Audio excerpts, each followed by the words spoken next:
Valorant's meta is constantly changing, so with the recent addition of Tejo, I'm going to rank all of the agents from worst to best and put them on a tier list. This will be for ranks rather than pro play and will also take into account the map pool, but jumping straight on into it, the worst agent in Valorant right now is Harbor. Changes to him have been a long time coming, and while we are expecting to get some in a few patches time, right now he is just still in a terrible spot. I can't believe teammates still get slowed for walking through his smokes. I said that last time in my tier list, but no other ally smoke punishes you for walking through it, and I'm surprised they haven't at least experimented with that as a band-aid fix until they change something more substantial. I do sort of like how he fits on Fracture, but overall he doesn't really feel viable as a solo controller anywhere really, and I don't see why you would ever pick Harbor in his current state. Next I've got KO as the second worst agent for ranked right now, and he almost always ranks low on these lists for me, mostly due to the fact that suppression in ranked isn't that good. Yeah, it's nice for pushing onto a Cypher's site or something, but at the end of the day, people aren't gods with their utility in your average competitive game. More often than not, the fights are going to be dictated by who shoots better rather than some fancy set play, so taking away abilities does almost nothing. It also requires a lot of coordination to make the most out of that time window when the enemy is suppressed in the first place. In general, he is just one of the most strictly supportive agents in the game. You don't do too much yourself, and you will find yourself getting more value out of all the other initiators in ranked. Don't get me wrong, I know the pocket KOs can be good, but he is always sitting towards the bottom 2 to 3 agents in terms of win rate, so I'm happy leaving him down here. Then lastly for the D tier, I've got Viper. She is still just terrible in ranked. There is no flexibility in her setups. Once you place down that poison orb, it is locked in. Her wall simply isn't suited for most of the maps in the pool right now. Sure, she is viable and good even for those double controller team comps, but let's be real, that is almost never going to happen in ranked. That snakebite nerf back in patch 8.8 a while ago really hurts. Again, like I was saying, this map pool right now really doesn't favor her with both Breeze and Icebox out. In a few months time, we are getting Icebox back, and as people learn to play her in a weaker state, she might go up to C tier, but as far as this act goes, I would not be playing Viper. So those 3 are my D tier agents for solo queue right now, and I will say, even in this tier, these 3, if you put time or effort into learning these agents, I still think you can have an impact and win games. That is just going to take a lot more communication and overall effort compared to literally all the other agents in the game.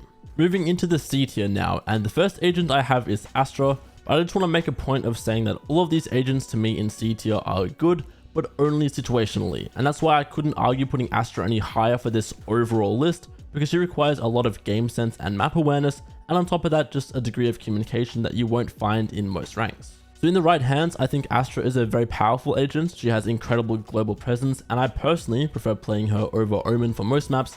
But in terms of solo queue ranked, I find her really hard to recommend to really anything above Ascendant. The other controllers always just feel like a safer option. If you're in high lobbies and can trust your teammates and feel comfortable on Astra, she's really good, but overall, I can't rate her that highly. That brings me to another agent for the C tier, which is going to be Brimstone. He's not bad, but he's just almost never the best pick. The 2 outlier maps, of course, there are Fracture and Bind, where on those he is genuinely good and I would recommend you play him there. Otherwise, all he has going for him is some good post-plant stall and slightly longer lasting smokes, but his lack of range really hurts on some of those bigger maps, and he also lacks those refreshing smokes to have impact lasting throughout the round. That's basically why I think Brimstone is only situationally good, great on Fracture, great on Bind, bad anywhere else. I'm leaving him in C tier. Now I've also got Chamber in the C tier, and to me he's situational because he relies so heavily on the individual player to have a solid impact. You could say similar for Reyna and ISO, who I will get to later, but in their case at least they have utility that strictly gives them an advantage in a duel, like a blind or a shield, whereas Chamber just has his teleport, which, don't get me wrong, very powerful ability. You can get into those aggressive positions that people aren't expecting, but to capitalize off that, you do just have to be better than the other team. I recognize the Chamber is good for ranked, you'll see him played a lot. If you're really good at aiming and want to play Chamber, go for it, he's a solid pick. But I think for the Sentinel role specifically, he just lacks so much utility compared to the other agents. That's why I'm going to leave Chamber down in C tier. I think it's too situational. If you're great at aiming, play him, get the most out of his guns. Otherwise, play a different Sentinel. Finally, that brings us to Breach for the C tier, and I almost wanted to move him up, but instead I think he is situational mostly because of the lack of information he provides. It's great to have all these flashes, a stun, and aftershock to dump on someone, but if you don't know where that someone is, you can't really do anything. I wouldn't say Breach is necessarily bad. Obviously on Fracture, he is good for that early aggression. If you're dude with a duelist, you can set them up really well, and if you've got a second initiator, he's great. But overall, I think Breach struggles a little compared to the other initiators for ranked, mostly boiling down to his lack of information. So those are my C tier agents. None of these are that bad, they're just too situational in my eyes, whether that's due to being too hard, not providing enough information, or simply being too reliant on individual skill. I think out of these agents, especially Astra and Breach are poised to rise a little more, but we'll see how the meta plays out. Now onto the B tier. Our first agent here is Sage, and some of you might want her lower, but I think she is good enough to hold her own. The wall is still a hassle to deal with, and the slows are hard to not get impact out of. Then both the heal and resurrection are always going to be abilities your teammates are grateful for. She's still far from the best sentinel since her stopping power doesn't match that of Deadlock, and she obviously has no passive information, but she still isn't bad, so I'm going to leave her at the bottom of B tier. Realistically, you're going to have more of an impact on the other sentinels, but at the very least, Sage is an easy, safe option to pick up and get some immediate value out of. I've also got Vyse in the B tier, and I genuinely think she might be the hardest agent to place right now. If anything, I want to put her higher rather than lower. I think she's still settling in and finding her place after those buffs she got back in patch 9.11, sort of helping her rise overall. I'll talk more about this with Deadlock, but I think we are shifting away from your classic more passive information gathering sentinels like Cypher and Killjoy, and instead shifting into a meta where both Vyse and Deadlock are more powerful due to their ability to separate and slow down the enemy. Right now the game is ruled by duelists flying in and creating space for their team, so shutting them down is key. I've still got my eye on Vyse as a really underrated agent, especially since she can have much more impact on attack than your average sentinel. I'd expect her to move up into the A tier, even without any buffs, just as players simply become better with her. Next for me in the B tier is Killjoy, who hasn't had any balance changes for a while, but I think the way the game is changing around her puts her in a little bit of a weaker spot than usual. On paper, I think she's better than Cypher, however more of the maps in the game favor his setups. For example, something like Abyss is simply too big for Killjoy to find a lot of impact on. Add in the fact that Tejo deletes her entire kit with one free ability, and there's not a fun day to be a Killjoy player right now. I'm not going to let that single-handedly bump her too far down, and I think she's going to be a little more viable in a few months when both Icebox and Ascent come back into that pool, but for now I think Killjoy is only hovering around the B tier. I've also got Fade on the lower side of the B tier. She's a fairly easy agent to pilot and you can get a lot of information out of her kit. I simply think that Sova is better than her at the same job. Fade does have a few maps where you might favor her, like Split, Bind, maybe Lotus, but other than that you're better off picking Sova usually. I wouldn't say she's in need of buffs or anything right now. There are some nice plays you can make with the Siege and comboing that with your teammates, but otherwise she's a little mid, so I think the B tier checks out for Fade. I've also got Skye in a similar area. She's definitely a shadow of her former self, but still good enough to stay in the B tier for ranked. Skye's got a little bit of everything between the recon of her dogs and ult, entry power with her flash, and then a nice little heal to top it off as well. I don't think there's too much else to say about her. She's settled around the middle of the pack for both the initiators and the agents in general. Pretty solid agent for ranked. I think the devs made a pretty good change by making her flash non-rechargeable. That brings me to Reyna, who is a weird one to place on these tier lists. Realistically, no one will ever agree with where you put her because some people will say that she is just ruling the rank ladder, everyone plays her so she must be S tier. Then you've got people arguing that she doesn't actually do anything and should be bottom of the barrel. I almost was going to put her in the situational C tier like Chamber, but Reyna's flash can at the very least be used for the team if she isn't too busy lurking mid, and you will often see Reyna's carrying games. Again, she is a weird one to place, but I would call Reyna balanced right now. She's just a weird agent made for ranked, and you can't really go wrong with just playing her and killing everyone. I've got Raze next, who you'll probably think shouldn't be the second lowest duelist on any sort of list, and as we're rounding out the B tier, you could probably bump these last few agents up a little bit, but I had to draw the line somewhere, and I think Raze is past her glory days between the nerfs to her satchel speed alongside everything else. She's still very good in the right hands, Raze mains will carry matches, and I don't think she should be buffed by any means. She's got her maps, you know, your binds, your lotuses, her place in the game is okay right now. I think she's in a fine spot where she is viable but not too overtuned. Then to round out this little clump of duelists in the B tier, I've actually got Jett, and even though she is so popular and widely played, one of the most picked agents in the game, I don't think she is that good, and realistically, this is the weakest we have ever seen Jett be. That is of course not going to stop people from playing her, and if you're comfortable on Jett, yeah, definitely still lock her in. She's not a bad agent by any means, similar to what I was saying with Raze. My mindset with placing her here is more like, if you're looking to pick up a new duelist, you'll probably find some more impact by putting the same time into some of the other agents that I put a little bit higher up. Finally for the B tier is Cypher, and I think he is slowly but surely losing his grasp on the meta between nerfs to his kit and players becoming more familiar with the ways to counter his setups. So yeah, not only do you have that extra wind up time that added to his trap a few months ago, but the addition of Tejo was a slight factor as well with the guided salvo, but other than that you've still got your shock darts and raise nades. People are just becoming more familiar with the standard Cypher setups and how to work around them. And again, like I said with Killjoy, I think we're shifting away from these passive sentinels and shifting towards Vyse, Deadlock, and even Sage. So I think Cypher is fine right now at the top of the B tier, bordering on A tier. That wraps up my B tier of agents, you can see them all there. I think these are fine picks overall if you're already good at them, but there are better agents to learn overall. Kicking off the A tier is Omen, who is a decent pick for ranked, although I do need to mention that he has a pretty poor win rate overall. Personally, I think a lot of that is to do with Clove simply winning more games than him, and that is probably why you'll find all the controllers so down low on the win rates according to Tracker. The reason I still put Omen in A tier is because he has a nice combination of useful team util as well as solo agency with his teleport plays that you can go for. You know, if you're on Brimstone or Astra, there's only so much you can do to carry your team if they're not performing, whereas at least on Omen you can take matters into your own hands, flash in, teleport in, stuff like that. Omen's definitely past his prime right now, and I think the one-way nerfs hurt a little. I myself now would normally prefer to play Clove or Astra over him, but I objectively don't think he is in too bad of a spot, especially for ranked, if you know how to play him. My next agent for the A tier is Neon, and she was another hard one to place. She is probably one of, if not the most annoying agents to play against, and she can feel really oppressive running you down with a shotgun, but I do believe those nerfs a few months ago knocked her down a peg. And Neon with good movement would probably make her look like an S tier agent still, but right now I don't think Neon needs any further nerfs by any means. She's still pretty strong to run it down and ranked with. I reckon Neon belongs in the A tier. That brings us to our newest agent Tejo, and I can't remember the last time everyone was this sure a new release was broken. On paper, he does seem really oppressive, but he isn't really taking ranked by storm by any means. He's tough to make work as a solo initiator in a similar way that Breach is, but I think that overall it is easier to still get value out of Tejo and clear out more of the map.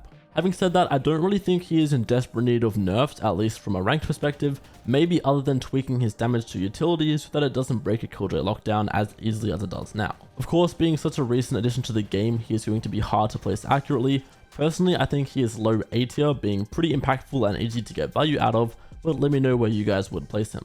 The next initiator on my list is Sova. Every now and then he gets hit with a nerf, but he persists and climbs his way back up as a great, consistent ranked agent. I think it's really easy to pick up for the first time, you know, just drone this, start this, but then there is so much mastery to him as well, learning all the lineups and intricacies of his kit. His shock darts are still a reliable way to counter things like Cypher trips and other annoying sentinel util. We might see him slip a little bit if we move towards Deadlock and Vyse like I keep saying, but otherwise he sits in the A tier for me right now. Then I've actually got Gekko after that, which technically makes him my highest ranked initiator, which honestly surprised me a little bit when I put it like that. He did of course have some nerfs recently in patch 9.8, but ultimately I think he fills a really unique role in ranked that is going to make him almost always valuable. He sort of contests Skye as the jack of all trades initiator, as they both have recons and flashes. I'd say Skye has the higher potential impact, and that's probably true for all the initiators really, but no one else can help plant the spike like Gekko can. His flash sure can be broken, but it gets pretty guaranteed value. Then his ultimate is still really solid. I think 8 points for it makes sense and was overtuned before. I like Gekko in A tier, although something about calling him the best initiator in the game doesn't quite sit right with me, so let me know what you guys think on this one as well. Now for my favorite take of the video, Deadlock is A tier and she is the best sentinel in the game. I said this last time and this is still a hill that I'm willing to die on. She was really bad on release, don't get me wrong.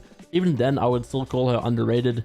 Then she got a massive buff to her Gravnet, which is now such a strong ability, and they're looking at buffing her kit even further, which sounds sort of scary to me, and I think any buffs they make could push Deadlock into the S tier.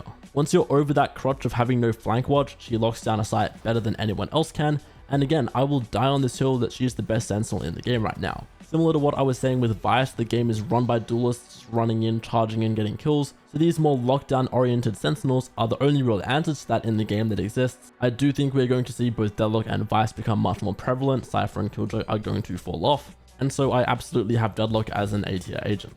I've got Astra up next and a few more duelists after him, so now feels like a good time to say that duelists obviously have a lot of agency in ranked in general. There is a reason they're picked overall more than any other class in the game, and that's not just because they're fun, but because they sort of dictate who wins the game with those first opening duels. Don't get me wrong, you of course need a good initiator and controller util to help get that job done, but duelists are always going to be the main characters of ranked. So with that out of the way and back to ISO, even after they lowered the duration of his shield by almost 50%, it is still such a strong ability in ranked. It snowballs like no one else can, and I feel like he's sort of overtaken Reyna for that pub stomper kind of role in ranked. They are looking at adjusting the power balance in his kit by toning down the shield a little and instead buffing his wall and undercut, but for now I think he is a really good strong presence in ranked, so he goes up the top of the A tier. Phoenix is actually higher than that for me though, and I think that is because he is the perfect sort of blend of both Yoru and Reyna.